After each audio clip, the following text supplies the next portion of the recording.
Okay, this one is going to be part 11 of breaking down this F1 show special, the programme commissioned a month after the Abu Dhabi fixed, where it would have been Liberty Media commissioned Sky Sports F1 to produce this to address the social media unrest still taking place, still talking about the fact that the race was fixed, and they've got to address it, because if they remain silent, then it becomes clear that the media are complicit and they need to distance themselves from that. So they produce this program, and it's all a load of rubbish. It's a load of rubbish, and you can look at all the other episodes I've done exposing this. We're 55 minutes into this 1 hour 13-minute presentation.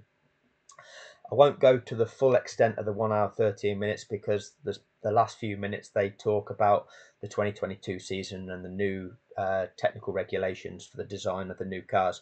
But we're going to continue with what they're going to talk about Abu Dhabi. They're still got to introduce Karun Chandok at some stage, and Anthony Davidson. They'll come in with their opinions on it. But we'll continue where we picked up, where Rachel Brooks had just finished speaking, and we'll see what they've got to say. So here we go.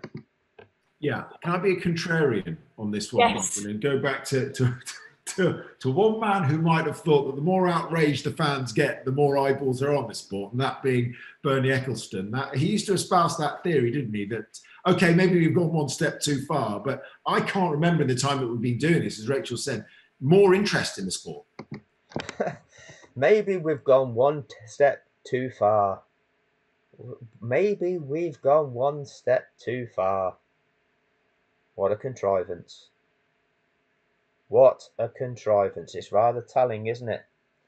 Bernie Ecclestone, the guy that sold the product, the show, to Liberty Media, that tells them, oh, wow, the way I did it, the way I tried to make sure that the fans were still excited by it, was to add some controversy. So actually, some controversy is not a bad thing. People will still be engaged by that. What are you doing? You're contriving something. You're doing it on purpose. For whose benefit? For your benefit. That's not authentic sport, is it? You're supposed to be an authentic sport broadcaster, and yet you're party to introducing controversy. What you're doing now is talking about the controversy, and rather than expose it for exactly what it is and nailing exactly what it is, you're just fueling it. You're going, oh yeah, and what about this, and what about that, and they think this, and Mercedes think that, and Mercedes think this, and yeah, and it's all quite bad, and the FIA, and really we need to see them do this because they're not very transparent. This is all the lies that you're giving us. Yeah, you know, the old adage that all publicity is good publicity, but you know, you can't confuse and anger your fans. We know from our amazing Sky audience that we have. You can't confuse and anger your fans. So what were you doing then, Brundle? How you don't have to release the lapped cars. It's not mandatory in the regulations, I don't think. Do you see the sign saying optional regulations, Martin? You don't see that sign because they're not optional. So why are you lying to people? How long will they wait? Oh, I've no idea. How long will they wait, Martin? Well, Martin as the expert can tell you that the safety car will return to the pits at the end of the following lap. You know, that lap following, once the last lapped car has passed the safety car will return to the pits at the end of the following lap. You know, that's what the regulations, you know, these regulations which are mandatory, that you don't think are mandatory, Martin, that you've told everybody aren't mandatory. You told them that. And then you think, oh, I'll ask these fans that have never seen the sport before, how long we're going to wait. You know, this is the guy that was a driver for 10 years himself and then commentated on the sport for 28 years. He thinks asking the audience is the right way to commentate on a sport. On the day, the 34% of them were new to Formula One. And what did you do to them? You abused their vulnerable minds by lying to them. You abused their vulnerable minds by lying to them. By not revealing the rules of the sport, by lying about the possibilities, facilitating the ending that they then saw. That's what you did, you filthy criminal. You filthy, abusing criminal. And so we need to make sure we carry them along on the journey, and that they don't. Oh, we carry them along on the journey. Is that how you treat people? Oh, we carry them along on the journey. We will just continue lying and keep them enthused, and then they will part with their money by being carried along on the journey. So you're manipulating people, Martin. That's what you're doing. You're a filthy manipulator. You're nothing but a fucking dirty second-hand car salesman. Filthy. And they've got more integrity than you. Confused people step away from things. They don't understand. They don't buy things. They don't engage if they're confused. So, but you've just claimed that you, as the presenters, were confused. You were confused by it. I'm not confused, Martin. Oh, but no, we can't have somebody that's not confused presenting. We can't have somebody that's can present the facts presenting. We need people to be confused. Ever since 2.5 years on, right? Ever since, has anybody revealed the truth? Has anybody revealed the mechanics of a safety car? Oh no, but we can't have confused people. But we're trying to keep you confused about it, because if actually the true mechanics are broken down in a clear manner, it exposes us. So we have to keep you confused. That's the way it's working. You know, we didn't do ourselves proud, as we said right from the beginning. We didn't do ourselves proud. It's all coming out. It's all coming out, really, isn't it? People won't pick up on that, but no, you didn't, because you were part of the fix, Martin. You're part of the fix. Of this show, but it's not a show. It's a sport. It's a sport. Let's not try and get ourselves out of this by saying, "Oh yeah, it's not a fraud because it's only a show." You know, we're only doing it for the drama so that people get to watch something that's really exciting for them. No, right? People, if something's a West End musical, a show, a film, people don't bet on it. Right? You don't gamble. I'm going to bet on this film, the ending being this. No, that's not what people do, is it? Because you don't do that. It's a sport. It's something is being contested over. It's a competition. Therefore, people bet on the outcome of that competition that's taking place in accordance with a set of rules. All them rules have been broken mid-competition or near the end of it to change who the winner's going to be. Oh, that's not allowed to happen. That constitutes fraud. That's a crime. People have paid money to watch that sport. They've been sold that sport as being something, and then it's being changed. That's defrauded those people. You've now lied to people about the nature of this. You've abused people's minds. You've given them a false narrative. You've conditioned them. You've all played your part. I would reiterate a couple of things I've said, that we have to explain what happened and why it won't happen again. I'm going to fast forward that advert, so wait there. So Martin has just said, we have to explain what has happened. When has that ever happened? When have you ever done that? So you tell us, oh, we have to explain what has happened. Right, you never have. You never have. Even a month on, you tell us, oh yeah, we have to explain to you what has happened. We have to explain what has happened here. You're saying the words, but you're not giving any explanation. What are you doing? This is how ridiculous this is. You have to accept that Mercedes-Benz and Sir Lewis and all of his fans will forever feel. Oh, it's not about separating out these conflicting parties, is it? Trying to play one off against the other. It's about this sport contrived the ending to a sport, contrived the ending to a Grand Prix, contrived the ending to the season-long championship.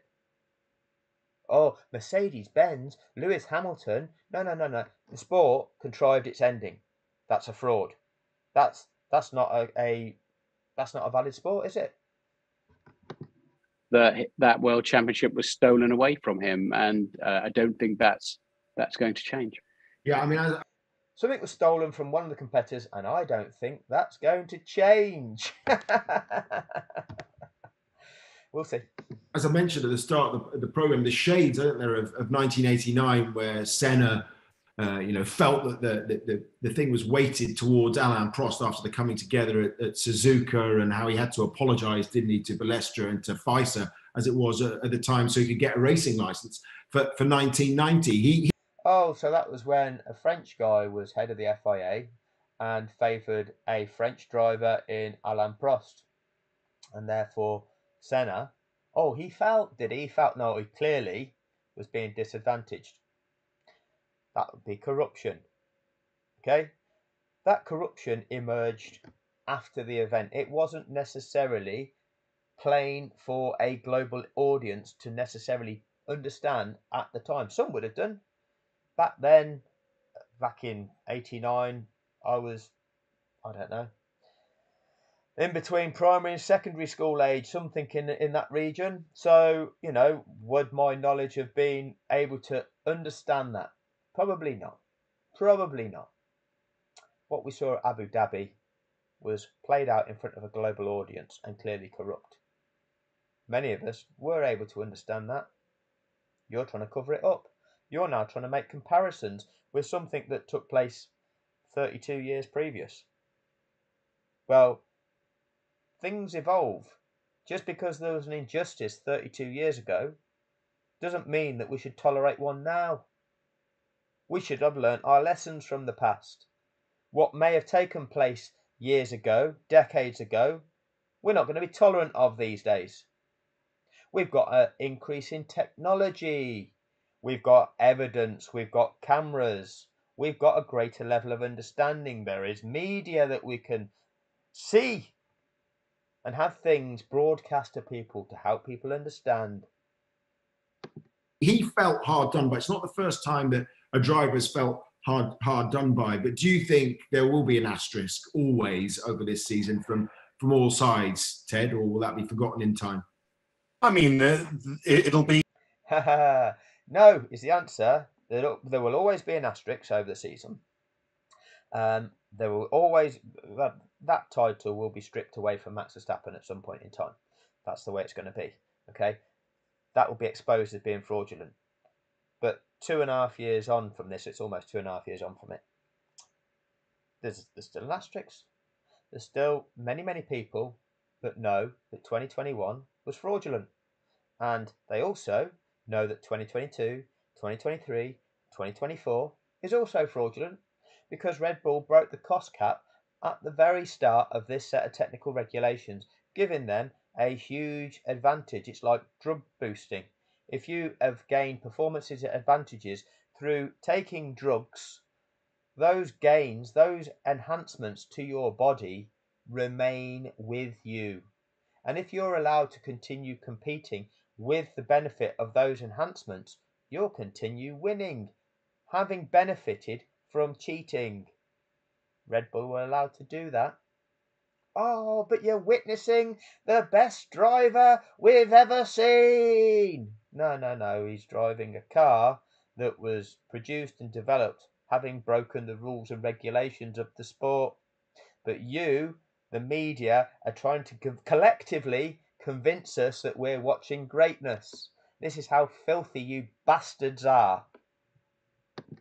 Something that we all remember. We all remember what happened, as you say, in 88 and 89 with Senna and Prost. We'll all remember what happened with Damon Hill and Michael Schumacher in 1994. On the balance of it, Max Verstappen ended up with more wins. Talk us about, was it 97 when Schumacher tried to ram, was it Villeneuve off the track? failed in his attempt, but then got banned for a season. Shall we compare that with some of Max Verstappen's moves? Wins and more points, so you've got to say he deserves the championship. But yeah, we'll always remember 2021 with this very, very unsatisfactory ending. I think just saying what you're saying about, no publicity, all publicity. Why describe it as unsatisfactory when it was fraudulent? Oh, we can't use that word. Can't use the F word. Is good publicity. That's different because in the past we've had teams on one going against teams on the other. It's not this case. It's the team Lewis Hamilton, Mercedes, against the governing body of the sport. In the past it was different because you didn't have social media, so you could control the narrative, as you're still able to do because you can still suppress social media as you have done. But what you can't do is silence us. Yes, you can suppress us. You can minimize the reach of our channels, which you're doing, but you can't suppress us. Back in the day, you could. You'd got a couple of TV channels and you'd got a few magazines and newspapers, and that's where the information would come from. And people that knew differently, well, they had to keep their opinions to themselves. They had to write a letter of complaint that would then get ignored. These days, social media exists and people can talk about and write about what they know to be wrong, exposing it to be wrong. So what do? You try to make sure that that information gets suppressed and doesn't spread to the masses, which you're doing at the moment. But that'll change and you will become exposed. And that's where the fans feel that what happened in Abu Dhabi was so wrong, and where Mercedes maybe feels so wronged, and where F1 has got a problem with sorting out its integrity and its confidence that people have in the sport. Because, many fans are asking, as Rachel says, if those in charge just didn't want Lewis Hamilton to become an eight-time world champion, win the world championship, and if those in charge just didn't want Mercedes to win the Drivers' World Championship. And that's the issue, whether it's some sort of conspiracy. And that's what this commission needs to put to bed once and for all. And this commission from the... This commission needs to put to bed the notion that it wasn't that they didn't want Lewis Hamilton to win an 8th World Championship or Mercedes to win an 8th Drivers' World Championship. The commission needs to put that to bed. Well, you can show what it produced. You can show the evidence of that. Identifying the motive behind that is quite easy. The evidence, well, you've got cameras in FIA race control. So these things are easily evidenceable. And in civil courts, the burden of proof is on the balance of probability. There is no probability that this was done innocently. The chance of all these events being random occurrences that all fed in to producing that outcome is less than a millionth of a percent, probably. It's ridiculously low. It's ridiculous. These don't happen by chance. So when Ted uses the word conspiracy, and when fans are thinking there's some conspiracy, well, who conspired? Whose actions are feeding in to this outcome? Well, clearly it's the actions of F1 TV. Clearly it's the actions of Sky Sports F1. Clearly it's the actions of the governing body, the FIA, those 10 personnel in race control. Clearly it's the actions of the 4 stewards who considered the Mercedes appeal post the race. Clearly it's the actions of the 10 F1 teams, many of which were impacted by the race restart being restarted the way it was, yet none complained. Clearly it's involving Red Bull. Clearly it's involving Mercedes, who failed to actually do the right thing. And who oversees all this, and whose stock value increased over the course of 2021 from 9 billion up to 13.8 billion US dollars. That bit's just the coincidence, isn't it? They've not got a controlling influence on how these things are contrived and constructed, have they? They don't. jump on a yacht with Red Bull in the Monaco harbour and discuss their plans for the growth of Formula One and how we're going to do it and how Red Bull are going to be the beneficiaries of this. No, that would just be a conspiracy theory. The FIA needs to put it clear that, look, there was no conspiracy here. It was just a misinterpretation, a misdirecting of our own rules, if that's what they find. Because, of course, the FIA need to tell everybody it wasn't a conspiracy. It was just a misdirection of our rules. So ignore what I've just told you about F1 TV and Sky Sports F1 and the FIA and the 4 stewards and all of the teams being complicit and going, yes, we think they might restart like this. Yes, and the safety car's coming straight in. Yes, that's all okay. This is not abnormal at all. We'll just stay quiet. Shh, be quiet, Lance. We'll tell you later. It's fine. None of that happened. It was just, it's not a conspiracy, everybody. It's not a conspiracy. Of course, the ultimate question is, would Michael Massey have made the same decision had it been Max Verstappen in the lead on old, knackered, hard tyres? Let's not speculate, because we don't need to speculate. Let's look at the empirical evidence of what did happen. Lewis Hamilton was in the lead. Lewis Hamilton would have won that race had the regulations been carried out in accordance with the regulations. They changed that, or everybody was complicit with that. That's what did happen. So any speculation, oh, coulda, woulda, shoulda, doesn't matter. What matters is what you did. That is what you did, and let's focus on that.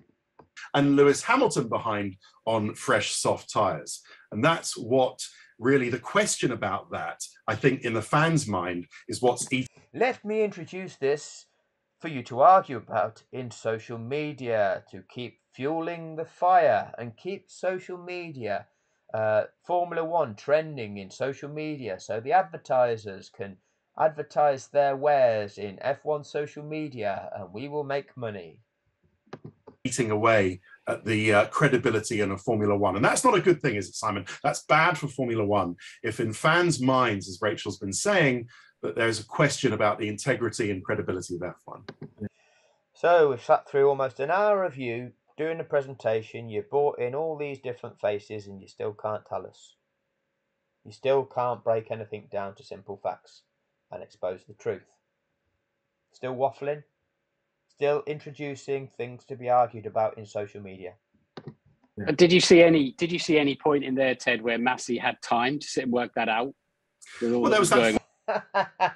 Look at Brundle now, arguing on behalf of Michael Massey. Did you see any point where Michael Massey had time to work that out? Yeah, let's reference all of the other safety car deployments. Let's reference each and every one of them and the process that he has to go down each time he deploys a safety car. Was it just the same process? Was it just, okay, I'm looking at a situation, a car has crashed on track, I need to deal with that. The method in which I'm going to deal with that is deploying the safety car. Right, safety car's on track. Okay, now that I've tried to deploy the safety car to make the situation safer, got to get the clerk of the course down there to begin this clear up operation, get the car removed off track, get the debris removed off track, get the barriers checked to make sure that they're okay.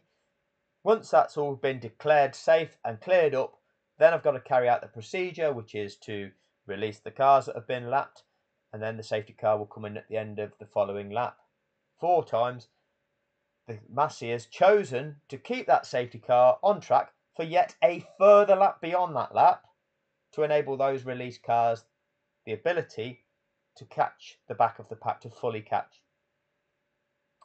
And Brundle's going, did you see the time? Did Massey have the time to do that? What are you talking about, Brundle? What are you talking about, dickhead? That's just a procedure. That just happens, doesn't it? You know, if you don't get the report back from the clerk of the course until lap 57, you know, you can have anybody on the radio. Oh, Michael, do this. Oh, Michael, shut up. This is what happens, okay? I know you want this to end a certain way because you've got all these new fans that you want to keep, and that's a money thing. No, I'm in charge of sport, okay? Don't try and put pressure on me to manipulate the end of the sport, because I'd be corrupt in doing that. Why are you trying to pressurise me? Why are you trying to bribe me or force me to make a certain ending out of the sport? Because that would be match fixing. That would be a crime. Don't try and force me to be a criminal. Oh, it's all right, Michael. We'll get you to sign a document called a non-disclosure agreement whereby you won't have to say anything if anybody ever asks you. It'll all be okay. That'll be our way of protecting you from your criminality. It's all okay. But we're all in on it. We'll cover for you. We'll make the fans think that it's okay. And then we'll turn on you. 4 minutes. It was that 4 minutes, wasn't it? I'll never forget it. Between 1827 and 1831, there was that 4 minutes between when he decided that lap cars wouldn't overtake and that lap cars, then the 5 cars would overtake. And so what happened in that crucial 4 minutes? And look at Lazenby's face there. Again, when they don't like hearing something, it tells, doesn't it? When he decided that lap cars wouldn't overtake and that lap cars, then the 5 cars would overtake. Look at Lazenby. Watch this. And so what happened in that crucial... So just before then, shut up, Ted. We don't like this. Giving him the nod, isn't he? Crucial 4 minutes. And that's what the FIA need to absolutely be totally crystal clear about and show the fans they have explained what happened. Show the fans the video. Show what was going on in race control. Show who was influencing Michael Massey. Who was putting the pressure on to create that last lap shootout? Was it Greg Maffei of Liberty Media? Was it him? Was it JC Malone? Who knows? Who knows? Why did Massey change his mind? Maybe if we get to see the video, we'd get to see. Then we don't need to make these allegations, okay? Because we'll have evidence of seeing exactly who was involved in that contrivance. Did he have his mind changed for him? And they have to be totally clear, because it is the credibility of the sport that the fans are talking about. The fans think what happened was wrong. Mercedes think what happened was wrong. No. The fans think it was wrong. Mercedes think it... No, it was wrong. We don't know. We don't have to frame this and project that there's certain people think it's wrong. It was wrong. There is a clear difference between right and wrong. It was wrong. Show us. There is evidence that exists that you're covering up, that you're hiding. This is a crime. You're suppressing the evidence to the crime. And you tell us, oh, we need to be transparent about this. Yes, we need to be transparent, but you're not being, are you? Once again, you're making the claims that that is what you need to do, and yet you never have. Wrong. Lewis Hamilton thinks what happened was wrong, and we need to sort that out. I have to say, it's not just Lewis fans on this. It actually is wider than that, and I think that's why it's so important. So there, what we're doing, we're acknowledging that it's not just the Lewis fans. All these little talking points, Yeah, we have to acknowledge what the fans are saying, but we'll say, oh, some are thinking it's this, some are thinking it's that. We get the answers we need from the FIA. Absolutely brilliant. And it's the FIA that need to come up with the answers, not us, the media. They've just created this programme to have a little circle jerk debate, pretending that we're addressing the issues, yet not. We're just actually interjecting with other things to fuel the online argument, the online conflict that's benefiting the sport. Stuff. Thanks very much, Rachel. All right, we're going to take a short break. Big thanks to Martin too. When we come back, we're going to look ahead if we can, because there's a new set of rules and regulations for 2022, and get excited about the new season. At Bet365, we don't... Right, I'm going to cut this one off here because I think he introduces Chandok and Davidson in the next one, so I'll start the next video there. I think that will be hopefully the final one, which will be part 12. So, that will do for this one. Thank you for your time.